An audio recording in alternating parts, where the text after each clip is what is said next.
जय मसीह के दोस्तों, मैं आपका स्वागत करता हूं आपके अपने चैनल मिशन ऑफ क्राइस्ट में। आज हम बात करने वाले हैं नीति वचन अध्याय 15 के बारे में, जो इस प्रकार लिखा है।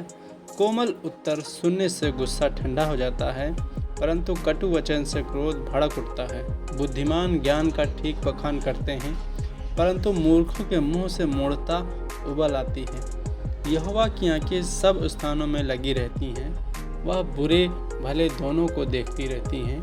शांति देने वाली बात जीवन और वृक्ष है, परंतु उलटफेर की बात से आत्मा दुखित होती है। मूढ़ अपने पिता की शिक्षा का तिरस्कार करता है, परंतु जो डांट को मानता है वह चतुर हो जाता है। धर्मी के घर में बहुत धन रहता है, परंतु दुष्ट के उपार्जन में दुख रहता है। बुद्धिमान लोग बातें करने से ज्ञान को फैलाते हैं, परंतु मूर्खों का मन ठीक नहीं रहता है। दुष्ट लोगों के बलिदान से यहोवा घृणा करता है, परंतु वह सीधे लोगों की प्रार्थना से प्रसन्न होता है। दुष्ट की चाल चलन से यहोवा को घृणा आती है, परंतु जो धर्म का पीछा करता है उससे वह प्रेम रखता है। जो मार्ग को छोड़ देता है उसको बड़ी ताड़ना मिलती है, और जो डांट से बैर रखता है वह अवश्य मर जाता है।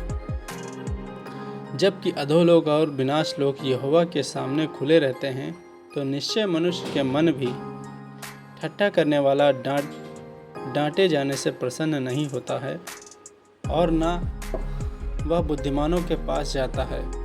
मन आनंदित होने से मुख पर भी प्रसन्नता छा जाती है, परंतु मन के दुख से आत्मा निराश होती है। समझाने वाले का मन ज्ञान की खोज में रहता है, परंतु मूर्ख लोग मूढ़ता से ही पेट भरते हैं। दुखियारे के सब दिन दुख भरे रहते हैं, परंतु जिनका मन प्रसन्न रहता है वह मानो नित्य भोज पर जाता है। घबराहट के साथ बहुत रखे हुए धन से यहोवा के भय के साथ थोड़ा ही धन उत्तम है। प्रेम वाले घर में साग पात का भोजन बैर वाले घर में पले हुए बैल का मांस खाने से उत्तम है। क्रोधी पुरुष झगड़ा मचाता है, परंतु जो विलंब से क्रोध करने वाला है वह मुकदमों को दबा देता है। आलसी का मार्ग कांटों से रुंधा हुआ होता है, परंतु सीधे लोगों का मार्ग राजमार्ग ठहरता है। बुद्धिमान पुत्र से पिता आनंदित होता है, परंतु मूर्ख अपनी माता को तुच्छ जानता है। निर्बुद्धि को मूढ़ता से आनंद होता है, परंतु समझ वाला मनुष्य सीधी चाल चलता है। बिना सम्मति की कल्पनाएं निष्फल हुआ करती हैं, परंतु बहुत से मंत्रियों की सम्मत से बात ठहरती है। सज्जन उत्तर देने से आनंदित होता है, और अवसर पर कहा हुआ वचन क्या ही भला होता है। बुद्धिमान के लिए जीवन का मार्ग ऊपर की ओर जाता है, इस रीति से वह अधोलोक में पड़ने से बच जाता है। यहोवा अहंकारियों के घर को ढा देता है, परंतु विधवा की सीमाओं को अटल रखता है। बुरी कल्पनाएं यहोवा को घिनौनी लगती हैं, परंतु शुद्ध जन के वचन मन भावने हैं। लालची अपने घर को दुख देता है,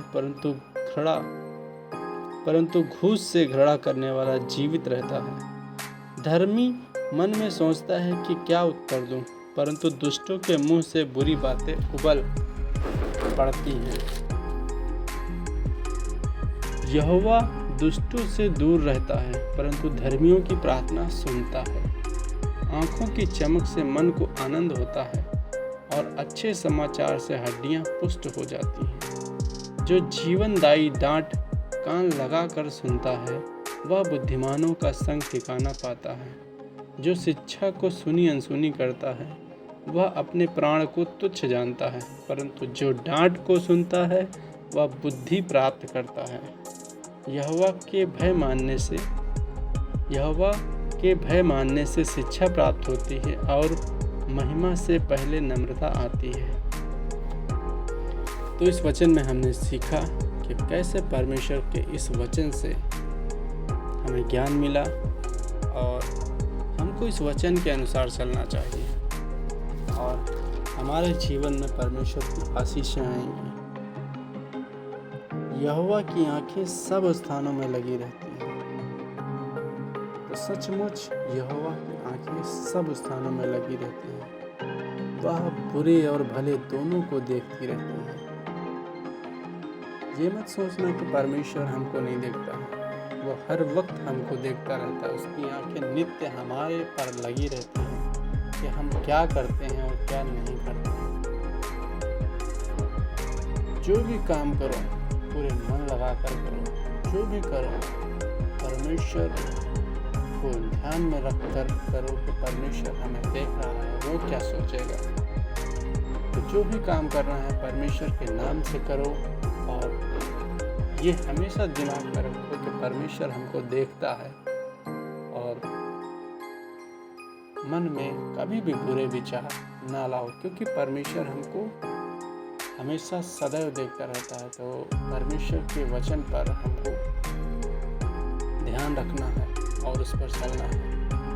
धन्यवाद परमेश्वर इस वचन के लिए आपने दिया। आपको महिमा मिले सच्चे परमेश्वर। जो हमारे व्यूअर्स हैं परमेश्वर उनके जीवन में परमेश्वर वो कार्य करें, वो सफलता दें, वो आशीष दें जो पिता सचमुच पाने के योग्य हैं। प्रभु आपकी आशीष और दया के लिए धन्यवाद।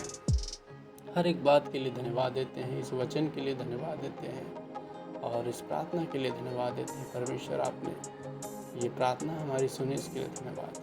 प्रभु आपकी आशीष और दया चाहते हैं। यीशु मसीह के नाम, यीशु मसीह के महान नाम में आमीन।